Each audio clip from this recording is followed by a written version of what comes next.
Are you constantly trying to distract yourself? Do you always have your phone in your hand? Are you always running to turn on the television or the radio just to have some background noise? Do you spend a lot of time with people for fear of being on your own? Do you get uncomfortable when you're on your own too long? We tend to distract ourselves away from our thoughts, away from our mind. We don't want to hear our own thoughts. But in solitude, in silence, and I mean silence with no book, no phone, complete silence, you alone with you, this is when all the answers come. This is when you can get to know yourself on the deepest level. My name is Angela Cleary. I'm a feminine empowerment coach and I specialise in healing after narcissistic abuse. We're creatures of codependency. We always need to be with others. We always need to be distracted. We always need noise. This is because we're afraid of our own thoughts. We're afraid of thinking. We're afraid of what's inside. But our fear of what's inside is stronger than what we should be afraid of, if you get me. The anxiety we have about facing ourselves is more intense than what we have to face. We think there's darkness within us, and there is. We have a balance of light and dark, but you can't have one without the other. And it's our dark side and our light side balanced together that makes us who we are. Being afraid of our thoughts, being afraid of getting to know ourselves, we're missing out. We really are, because, we're continuously distracting. We're constantly on the phone, or we're constantly listening to something so that we don't have to hear our thoughts. We're constantly, making plans with people because we don't want to spend time on our own. And, people are even, ridiculed for doing things solo. I go to the cinema, I take myself out. I do things on my own because I love my company. But I wasn't always like this. Before I started healing, I distracted all the time. Back in the day, it was because with alcohol or drugs or, cigarettes even, that was a distraction. This is always not to think, and there was always the need to have noise. So the minute I woke up in the morning, I'd have to turn on the radio. The minute I get into the car, I'd turn on the radio. The minute I get home from work, I'd turn on the radio. Because I needed that noise not to hear my own thoughts. But as I started to do my own healing, I started to spiritually awaken. It was actually accidental how I started to be in silence. Because if you would have told me this, like, go into silence, be in solitude, you need to have to, conversations with yourself, I would have been like, I can't. My mind is erratic. I can't do this. It scares me to be in this quietness. But when I started to heal, and I was already after starting meditation and I was starting to heal myself, I'd come in from work and I'd forget to turn on the radio. And I'd be there for 10 minutes, pottering around doing stuff. And I'm like, oh shit, I have to turn on the radio. And I'm like, oh my God, I had time on my own with no noise. And it was actually okay. So I started to take that as a sign. And I started to do it a little bit more often. And it's amazing how you can get to know yourself when you spend time alone with yourself. Solitude is actually quite peaceful when you actually tame the noise in your head. And the only way to tame that noise in your head is to get to know what it's saying. And that's the secret. There was a stage actually, when I did start listening to the voices in my head, there were so many of them. There was at least 7. There was my ego, there was my soul, there was my shadow side. It was like 7 or 8 different voices in my head at the same time. And and I don't mean this in a bad way or anything. These were all my parts of me, in a sense. But before I even discovered shadow work, there was that other voice as well. So when I actually started to understand and separate those voices in my head, one by one, they slowly started to disappear. And now I have literally me and me. I have 2 voices, myself and myself. And don't get me wrong, they were all my voices, but because I had so much to heal and discover about myself, the voices and the noise was louder in my head. It was like there was, as I said, about 7 people talking at once. And it was just like, I didn't want to be on my own. I didn't want to hear this. But when I actually started to listen to them and ask them questions, one by one, they slowly started to disappear. So what I mean by that is, one by one, the noise got quieter. and more peaceful because I faced them. And that's the beauty of it. Even before, the beauty of our mind, right? The unconscious mind dictates 95% of what we do. And the conscious mind only 5%. So when I actually started to discover that our unconscious mind keeps so much secrets from us and tries to protect us in that way, I was like, how do I get my unconscious mind to tell me what it's been hiding? And that's because I started to talk back to it. I spoke to my unconscious mind and I started to ask questions. So I went back and forth with questions to my unconscious mind and literally got answers to why I'm here. Got answers to the demons that I needed to tame. Got answers to how to balance my shadow. Got answers on how to heal my trauma. We're so afraid of what's inside us. We're so afraid of the pain that we've experienced in the past that we think that if we're in silence, that all that pain is going to come back. And don't get me wrong, when we are healing, that pain does surface again. But when we're actually ignoring it, when we're bottling it up, that's more detrimental to our mental and physical health than actually facing it. That's actually more scary because my health wasn't great. My mind wasn't great, and until I started to go into silence and started to heal myself, then I started to feel peace. Do you know what I mean? We're afraid to sit in silence because our minds are going all the time. It's so erratic. But the only way to stop it from being erratic isn't by distracting, isn't by continuously being around people or making noise in the background or being on your phone. This just makes it worse. Your mind will never ever stop if you keep ignoring it. It's like a child. I liken the mind or our shadow side to a child. You can't ignore a child. And if you continue to ignore a child, the child is going to get louder and louder and louder and louder and louder and louder. It's the same with our mind. Our mind isn't going to go quiet just because we keep distracting. It will continue to get louder and louder and louder and louder, and we'll never ever feel peace. And we keep avoiding alone time. We keep avoiding silence. And no one does this. And I would have thought this was such an alien concept when I first started it. To actually sit there in silence with no distractions, no book, no phone, nothing, just me and my thoughts. And I love doing this out in nature now because that's when all the answers come quicker because you're more at peace. But it's enlightening to discover what's inside you from listening, finally listening to yourself. And that's what it is like. We're so afraid of what's inside, and what's inside isn't that bad. When we actually face it, we get to release it. You know what I mean? And this is for example, you've got a big backpack on your back, and you've got a rock and rock and rock. The rocks are your thoughts. All these rocks are in this backpack, and that's a heavy fucking backpack. You know what I mean? And you just keep ignoring it. You're not doing anything about them. They're there, and you're ignoring it.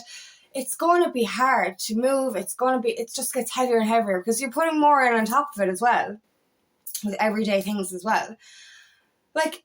If you face it, you take one rock out at a time, you face it, and then you throw that fucker away, and it's gone. And then you keep doing that. You face each thought, you face each trauma, you face each part of yourself, and you throw that fucker away. And that's the beauty of it. And then that backpack will actually slowly but surely empty. And it's like a complete weight lifted. It's freeing. It's freeing to be in solitude. It's so freeing to be so happy with your own self and your own thoughts that you don't need any kind of distraction. And it's beautiful. It's so beautiful. My mind, we all have busy minds, whatever. But I find if I do have a busy mind, the best way for me to understand myself, if I have a trigger, if I get a little bit angry, I will sit down and I'll ask myself, what's wrong today? What is coming up? What needs to be healed? What do you need to face? And I'll have open dialogue with myself. I'm my own therapist. I will speak out loud to myself and I will ask, what is wrong? What is going on? And that's beautiful. And then the chatter goes away.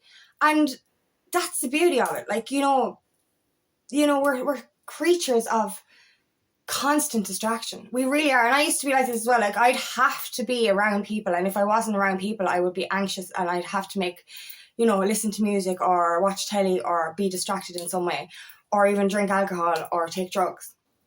This is the way I was in my past, and like, I look back and I was like, Jesus, like, the thoughts of being alone scared me back then.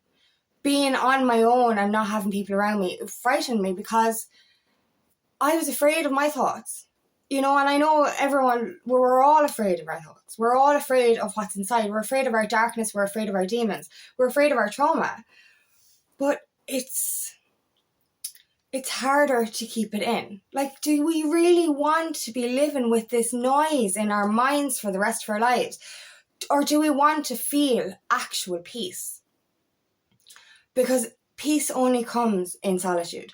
Peace only comes when we're actually completely in silence.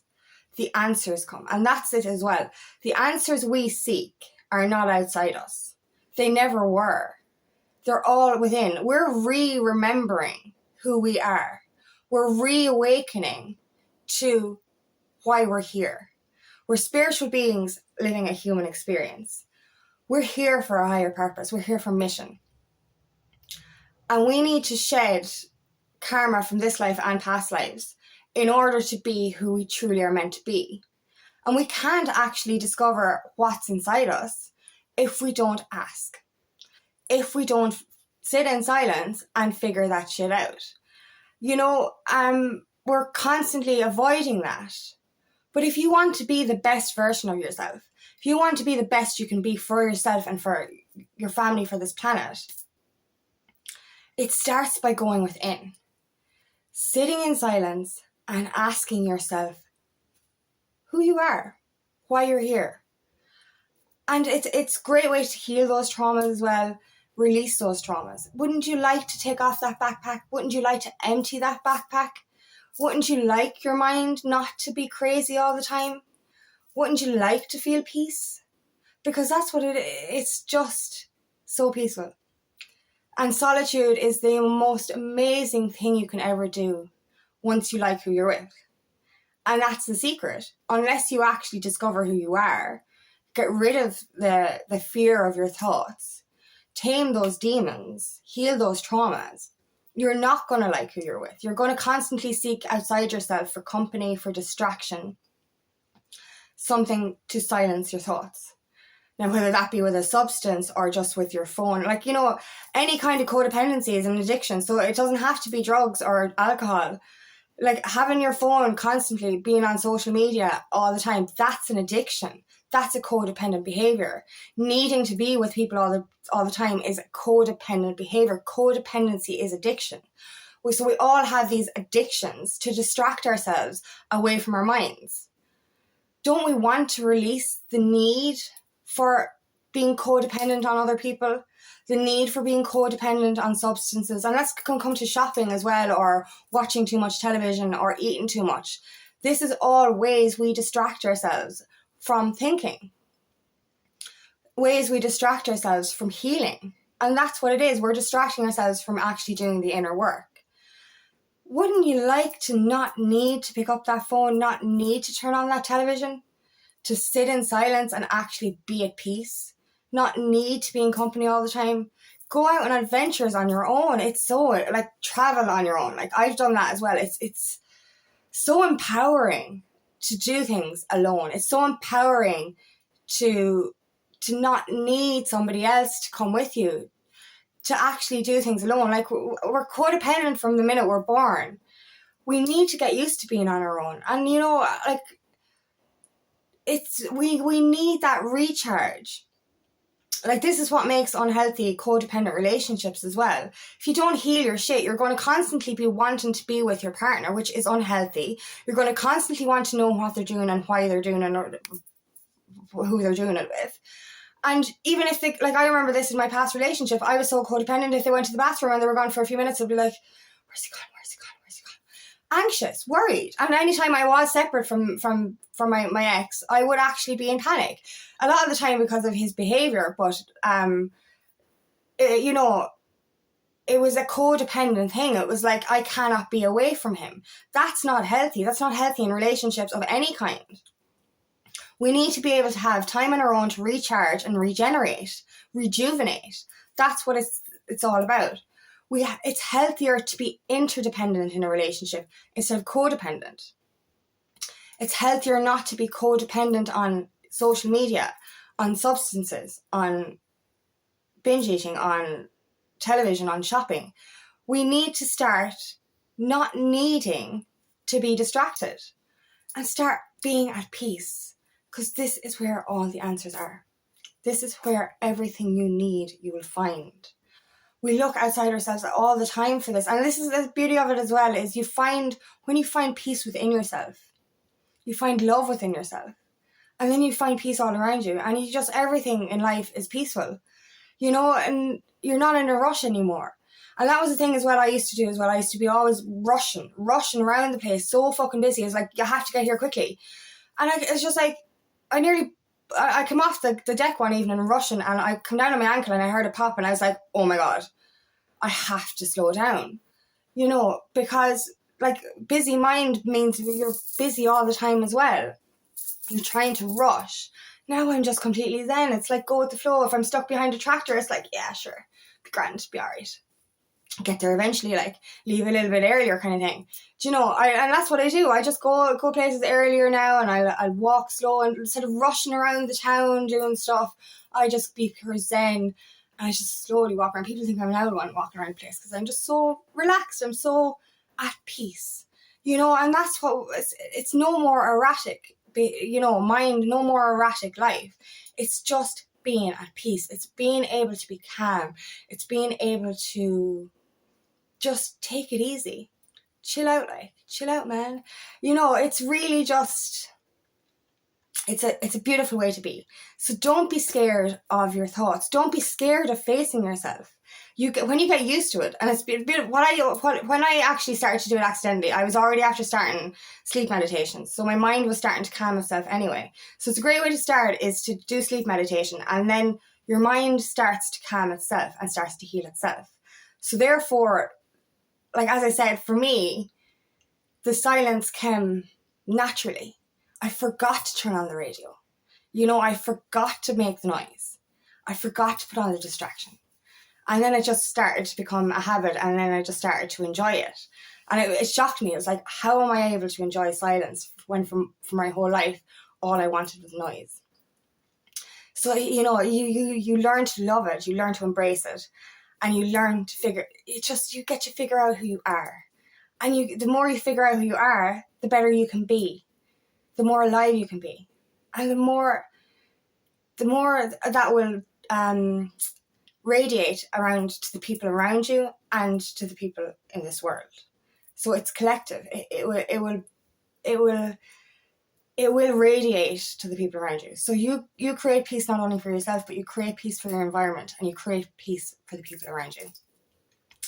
So start, even for a few minutes every day, 10 minutes of complete silence, 10 minutes of asking yourself a few questions, and then do the same thing again and again every day, 10 minutes every day. And then eventually it'll turn into hours where you will not need any distraction, any noise, or any kind of codependent behavior. You will learn to love it, because it is absolutely beautiful. Being alone, being in silence, being at peace is where you will find all the answers that you seek. So thank you so much for listening today, and I really hope this resonates. If it does, please like and share. Please subscribe to my channel so I can reach as many people as possible. And if you would like help on your journey, please book me for a discovery call today, and I would love nothing more than to help you on your path.